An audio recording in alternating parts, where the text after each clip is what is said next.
ভাই 25 আমি তো 24 চলে যেতেছি।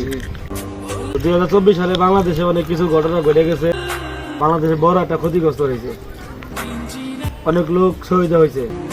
তুমি 25 নতুন আইছো, তোমার বরণ করে নিলাম। সামনে 25 সালে বাংলাদেশে এমন ভাবে তৈরি করবা যাতে বাংলাদেশ 24 সালে যা কিছু হয়েছে ক্ষয়ক্ষতি তা যেন পূরণ হয়ে যায়, বাংলাদেশ যেন সামনের দিকে এগিয়ে যায়। তোমাদের কাছে আমার এটাই দাবি থাকবে। ঠিক আছে, বিদায়। সাজিয়ে গুলিয়ে দে মোরে সজনী তোরা, সাজিয়ে গুজিয়ে